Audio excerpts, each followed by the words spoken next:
Ahora vamos con el plano inclinado. Otra de las máquinas simples es el plano inclinado, que es una rampa.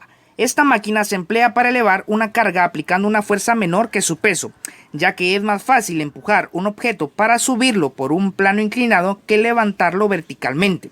Si la fricción se ignora, el trabajo necesario para empujar la carga hacia arriba del plano es el mismo que el trabajo requerido para levantarlo verticalmente. Es decir, matemáticamente sería el trabajo de entrada va a ser igual al trabajo de salida, o lo que es lo mismo, F por D es igual a W por H, en donde la F representa la magnitud de la fuerza paralela al plano, es decir, la fuerza de entrada. La W será la magnitud del peso del cuerpo, o lo que es lo mismo, la fuerza de salida. La H es la altura del plano y la D es la longitud de la rampa. En este caso vamos a asociar lo que acabo de decir con esta figura que podemos apreciar acá. La D representa la longitud de la rampa o el largo de la rampa. La H representa la altura de la rampa o altura del plano, como quieran decirlo. Y sobre este plano se van a empujar ciertas superficies. Entonces vamos a tener un peso que es el que se va a levantar, y para poder levantarlo o empujarlo se requerirá una fuerza, ¿de acuerdo? Entonces tenemos que tomar en cuenta a esas variables en un plano inclinado. Ahora, como se despreció la fricción, la ventaja mecánica ideal será la misma que la ventaja mecánica real. En este caso, la ventaja mecánica real es igual a W partido FI, o lo que es lo mismo, el peso dividido la fuerza de entrada, o fuerza de salida dividido fuerza de entrada. Lo que tenemos que tener claro es que el peso va a ser la fuerza de salida, ¿de acuerdo? Entonces es fuerza de salida dividido fuerza de entrada. Y la ventaja mecánica real va a ser igual a la ventaja mecánica ideal.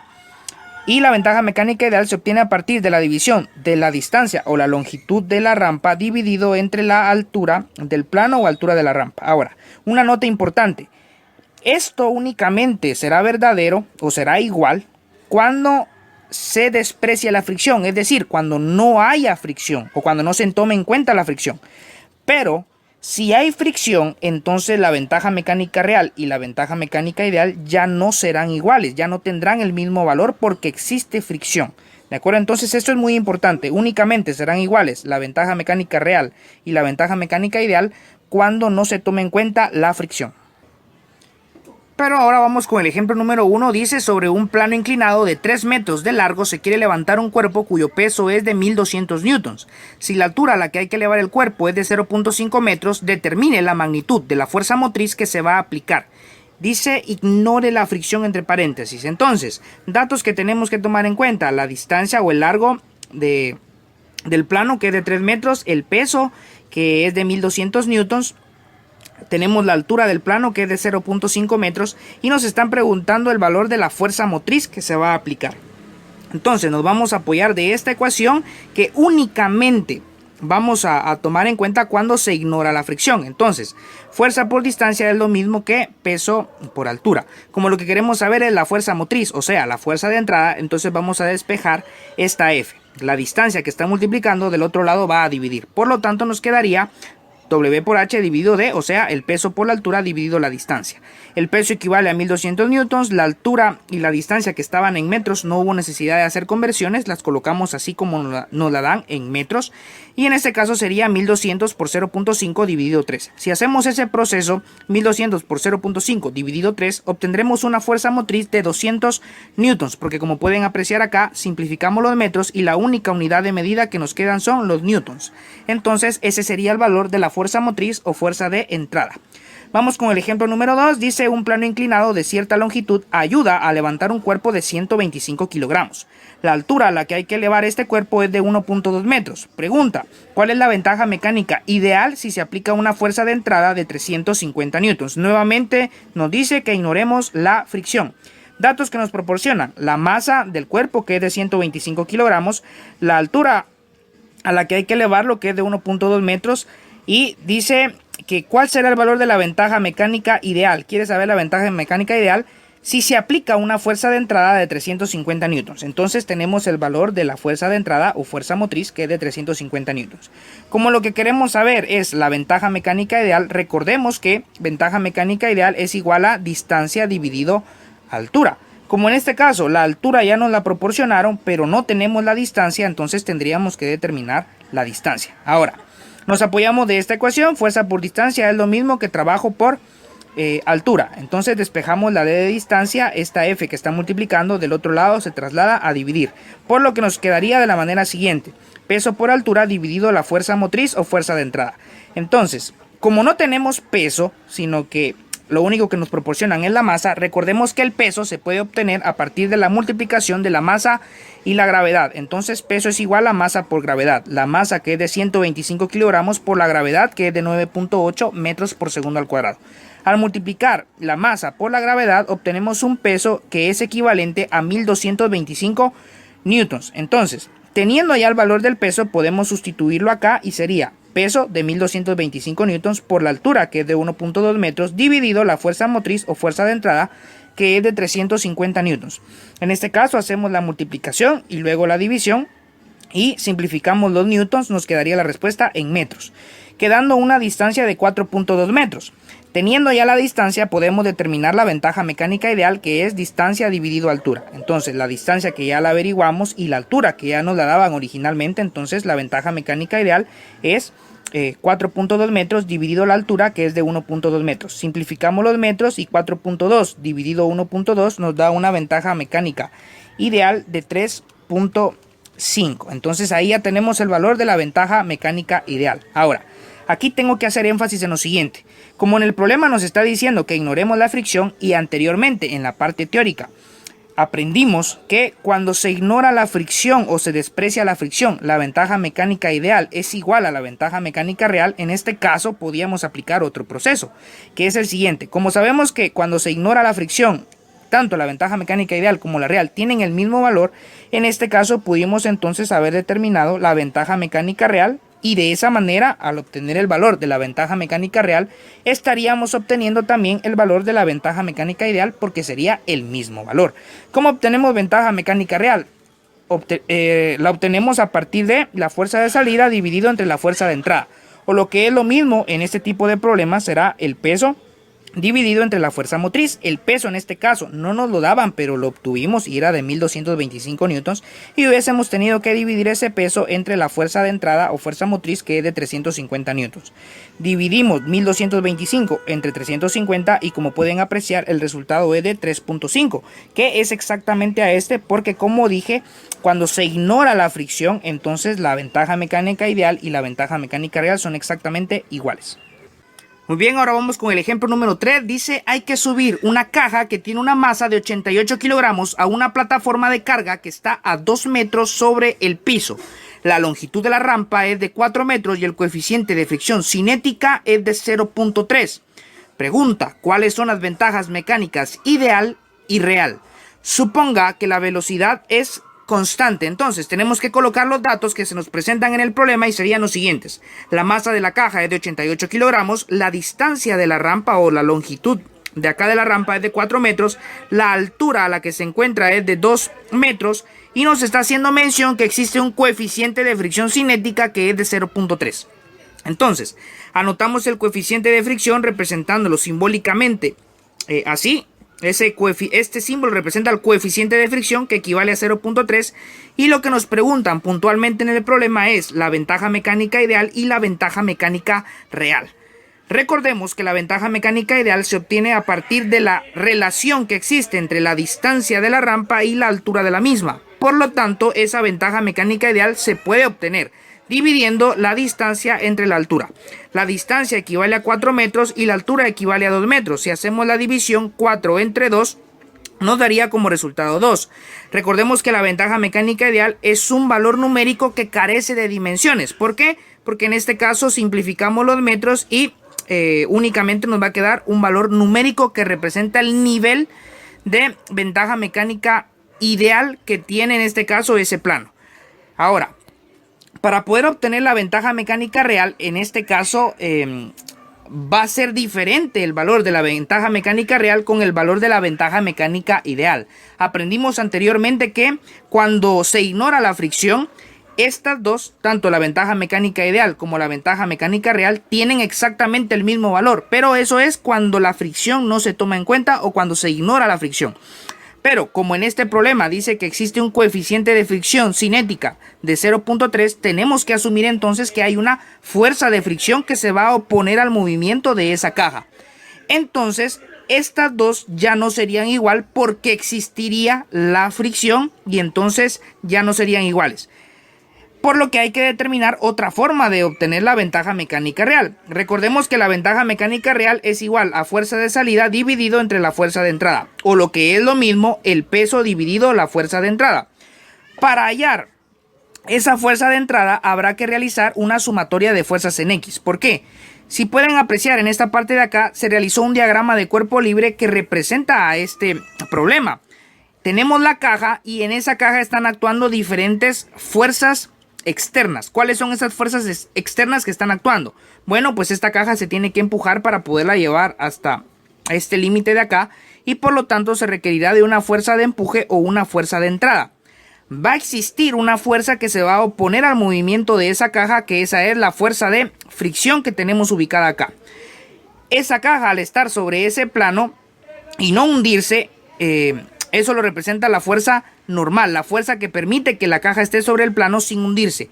Y en todo cuerpo que tiene una masa, ese cuerpo permanece sobre una superficie debido a su peso.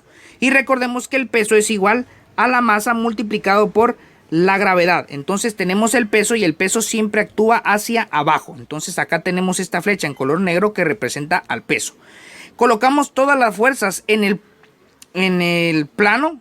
Para eso utilizamos tanto el eje horizontal como el eje vertical, pero los ubicamos de esta manera en diagonal porque esa es la posición que tiene la caja. La caja tiene una posición diagonal y por lo tanto vamos a ubicar las fuerzas en el plano, pero tomando los ejes de forma diagonal. Entonces, en este caso, vemos que tenemos la fuerza de entrada, la fuerza de fricción, la normal y el peso está hacia abajo. Pero si logramos apreciar acá, tenemos un ángulo de elevación para ese plano. Ese ángulo es el que vamos a tomar en cuenta acá al momento de el peso. Como la caja está en sentido diagonal, entonces esa caja también se ubica a cierto ángulo de inclinación, y el ángulo de inclinación de esa caja sería el del ángulo de inclinación del plano, es decir, 30 grados. Con esos 30 grados podemos obtener el peso tanto en el eje X, es decir, el peso que va a actuar en el eje horizontal, como el peso en el eje Y, es decir, el peso que va a actuar en el eje vertical. ¿De acuerdo? Porque el peso siempre va hacia abajo, acá hay un ángulo y por lo tanto tendremos un peso horizontal y un peso vertical que tendremos que tomar en cuenta. Ahora, para poder resolver este problema hay que recordar muchas cosas. Por ejemplo, que la fuerza de fricción es igual al coeficiente de fricción por la fuerza normal. Entonces, el coeficiente me lo dan, pero para determinar esa fuerza de fricción necesitaría conocer el valor de la fuerza normal. Y para este tipo de problemas, la normal va a ser igual al peso en Y. ¿Por qué? Porque el peso en Y es el que actúa en la misma dirección que la normal, como podemos apreciar acá en el diagrama de cuerpo libre. Acá tenemos la normal y acá el peso en Y es el que está actuando en la misma dirección de la normal. Por lo tanto, la normal será igual al peso en Y.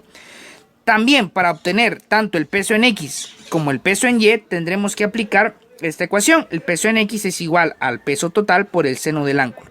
Y el peso en Y es igual al peso total por el coseno del ángulo. ¿Por qué en X estamos utilizando la función de seno? Porque recordemos que el opuesto trabaja con el seno del ángulo y en este caso, de acuerdo a la figura que hicimos, se está formando un triángulo rectángulo como se puede apreciar acá y el cateto opuesto sería el peso en X. Como el peso en X es el opuesto, entonces utilizamos para obtener el peso en X el seno del ángulo.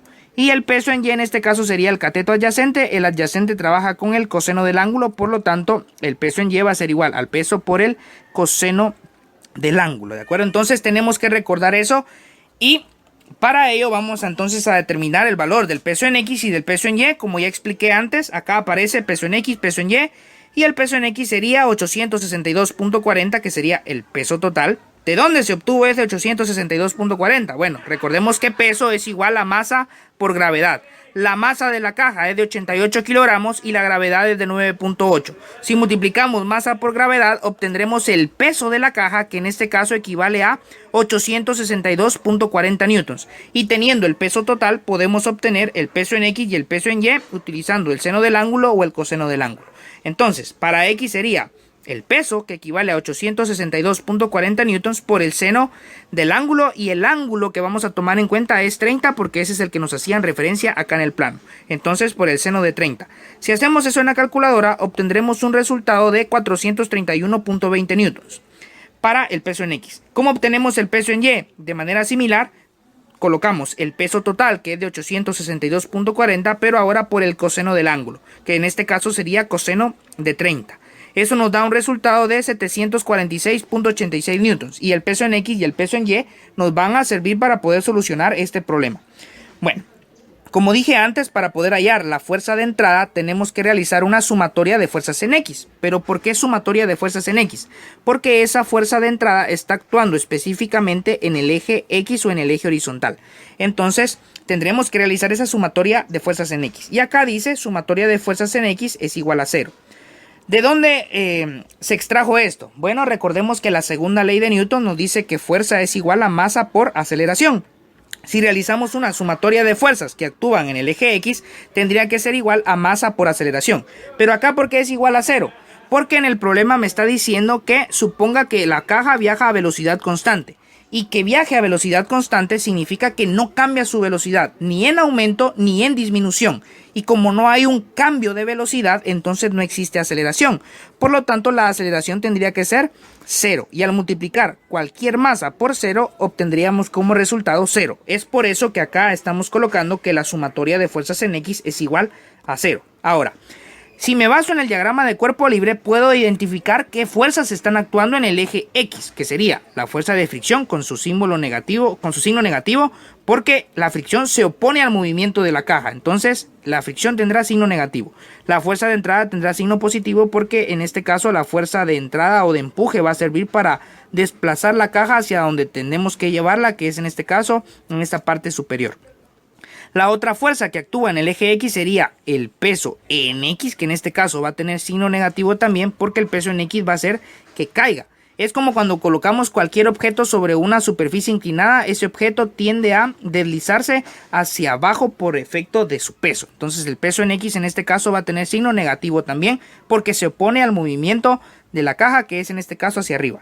Entonces, sumatoria de fuerzas en X es igual a 0. Las fuerzas que actúan en X serían la fuerza de entrada con su signo positivo, el peso en X con su signo negativo y la fuerza de fricción con su signo negativo también. Esa sumatoria de fuerzas sería igual a 0. Ahora, de estas fuerzas, ¿de cuáles podemos brindar un valor numérico? La fuerza de entrada pues no la tendríamos porque eso es lo que tenemos que calcular en este caso. El peso en X ya lo tenemos, es 431.20 newtons, así que ya podemos asignarle un valor. Y nos faltaría la fuerza de fricción. ¿Cómo determinamos el valor de la fuerza de fricción? Bueno, la fuerza de fricción es igual al coeficiente de fricción por la normal. El coeficiente me lo dan en el problema, pero la fuerza normal no la tengo todavía. Entonces tengo que determinar el valor de la fuerza normal. ¿Qué tendría que hacer entonces? Como la fuerza normal actúa en el eje Y, tendría que realizar una sumatoria de fuerzas en Y, porque la normal actúa verticalmente. Entonces, sumatoria de fuerzas en Y es igual a 0. ¿Por qué es igual a 0 en este caso? Porque la caja se va a desplazar en sentido horizontal, no en sentido vertical, por lo tanto la aceleración también sería 0 verticalmente hablando. ¿Qué fuerzas actúan en el eje Y? Voy al diagrama de cuerpo libre y me doy cuenta que las fuerzas que actúan en Y sería la normal y el peso en Y. Únicamente esas dos fuerzas están actuando en el eje Y, por lo tanto, únicamente voy a tomar en cuenta a esas dos. La normal, que tiene signo positivo, y el peso en Y, que tiene signo negativo por estar en el eje Y negativo. Entonces, en este caso sería normal menos el peso en Y es igual a 0. El peso en Y ya sabemos su valor, equivale a 746.86 newtons. Entonces sustituimos y nos quedaría de la manera siguiente. Normal menos el peso en Y, que equivale a 746.86 newtons, es igual a 0.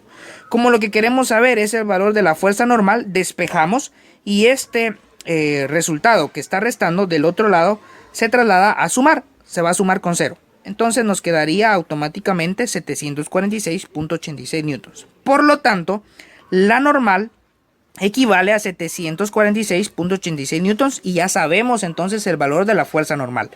Teniendo el valor de la fuerza normal podemos calcular la fuerza de fricción. multiplicando el coeficiente por la fuerza normal. Como el coeficiente equivale a 0.3 y el valor de la fuerza normal ya determinamos que equivale a 746.86 newtons, entonces multiplicamos y obtenemos el valor de la fuerza de fricción, que es de 224.06 newtons. Entonces ya tenemos el valor de la fuerza de fricción, ya tenemos el valor del peso y por lo tanto podremos despejar y determinar el valor de la fuerza de entrada.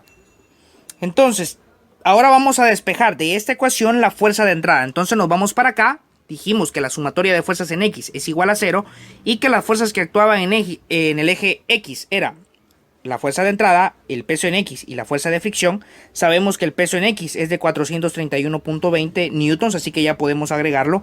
Y que la fuerza de fricción que determinamos previamente equivale a 224.06 newtons. Esas dos las vamos a añadir, pero con signo negativo. Entonces tendríamos que la fuerza de entrada menos el peso en X de 431.20 newtons menos la fuerza de fricción de 224.06 newtons equivalen a 0 o es igual a 0.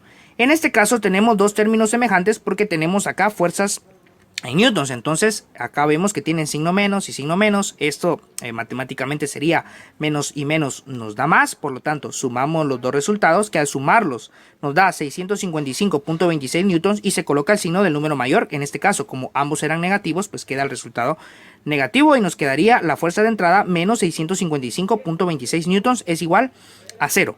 Como el objetivo es despejar la fuerza de entrada, entonces este valor que está restando del otro lado de signo igual se trasladaría a sumar. De manera que la fuerza de entrada va a ser igual a 655.26 newtons más 0 y que automáticamente nos quedaría exactamente ese valor. Entonces concluimos que la fuerza de entrada equivale a 655.26 newtons y teniendo la fuerza de entrada ahora podemos determinar la ventaja mecánica real. Porque ya tenemos el peso, que es la fuerza de salida, y tenemos ahora el valor de la fuerza de entrada que ya determinamos a partir de esa sumatoria de fuerzas. Entonces, ¿cuál sería el valor de la ventaja mecánica real? El peso, que anteriormente determinamos que equivale a 862.40 newtons, dividido entre la fuerza de entrada, y la fuerza de entrada equivale a 655.26 newtons. Simplificamos los newtons, efectuamos la división y determinamos que la ventaja mecánica real equivale a 1.32. Y como podemos apreciar, la ventaja mecánica ideal nos quedó con valor de 2 y la ventaja mecánica real nos quedó con valor de 1.32. Porque como ya expliqué anteriormente, en este caso sí tomamos en cuenta la fricción y al existir fricción, la ventaja mecánica ideal y la ventaja mecánica real ya no son iguales. Únicamente serán iguales cuando se ignore la fricción. Bueno, vamos con un último tema y ejemplo, de acuerdo. En este caso dice: en gran número de máquinas se utiliza el principio del plano inclinado. La más sencilla es la cuña, la cual es en realidad un plano inclinado doble. En el caso ideal, la ventaja mecánica de una cuña de longitud L y grosor T está dada por la siguiente ecuación. La ventaja mecánica ideal sería la longitud de la cuña dividido entre el grosor de dicha cuña. Ahora, ¿qué es una cuña? Una cuña es, como lo que pueden apreciar en este caso acá, sería este plano inclinado doble, como nos hacen referencia ahí. Esto que está acá, eso sería una cuña. Y en la cuña, la ventaja mecánica ideal será igual a la longitud de la cuña dividido entre el grosor de dicha cuña. Entonces, a partir de esa información podemos determinar algunos datos. Vamos a ver el último ejemplo que tiene que ver con plano inclinado, que sería este. El ejemplo número 4 dice: ¿cuál deberá ser el espesor o el grosor? De acuerdo, es lo mismo, de la base si una cuña tiene 70 centímetros de longitud y se desea que la fuerza de entrada sea igual a la cuarta parte de la fuerza de salida. En este caso, los datos que tenemos son la longitud que tiene esa cuña, que es de 70 centímetros, y lo que quieren saber es el espesor, que el espesor en este caso lo representamos, o grosor es lo mismo, lo representamos con la letra T. Entonces, ese es el único dato que tenemos. Recordemos que cuando ignoramos la fricción, la ventaja mecánica real es igual a la ventaja mecánica ideal, o lo que es lo mismo, la fuerza de salida dividido entre la fuerza de entrada es igual, en este caso si lo relacionamos porque es una cuña, a la ventaja mecánica ideal sería igual a longitud dividido grosor. Ya igualamos esto. Ahora, ¿cuál sería la fuerza de salida y cuál sería la fuerza de entrada? No me la dan, pero me está haciendo una referencia. Y dice que se desea que la fuerza de entrada sea igual a la cuarta parte de la fuerza de salida. Entonces, la fuerza de entrada es igual a la cuarta parte de la fuerza de salida. ¿Cuál es la fuerza de salida? No lo sabemos, pero lo podemos dejar representado simplemente con una F. F representará a la fuerza de salida. Como la fuerza de entrada es igual a la cuarta parte de esa fuerza de salida, entonces sería F, o sea, la fuerza de salida, dividido 4. Y esto que está acá representaría entonces a la fuerza de entrada. Como fuerza de salida dividido fuerza de entrada, que sería esto, es igual a longitud dividido grosor o espesor, entonces podemos realizar un proceso matemático de simplificación. Esto que está aquí, fuerza dividido F partido 4, lo podemos expresar de la manera siguiente. La fuerza dividido F partido 4. Aquí agregamos denominador 1, efectuamos la división que está representada acá matemáticamente y sería F por 4. Recordemos que en una división multiplicamos cruzado, F por 4 es igual a 4F y 1 por F sería igual a F. Simplificamos esa fuerza y nos queda como resultado 4. Por lo tanto, todo esto que está aquí es igual a 4. 4 entonces sería igual a longitud dividido el grosor. Como la longitud la tenemos, entonces podemos despejar el grosor. Simplemente esta T que representa el grosor que está dividiendo se traslada a multiplicar, me quedaría 4T es igual a L, y ahora despejo la T, ese 4 que está multiplicando se traslada a dividir. Entonces el grosor sería igual a la longitud de la cuña dividido 4.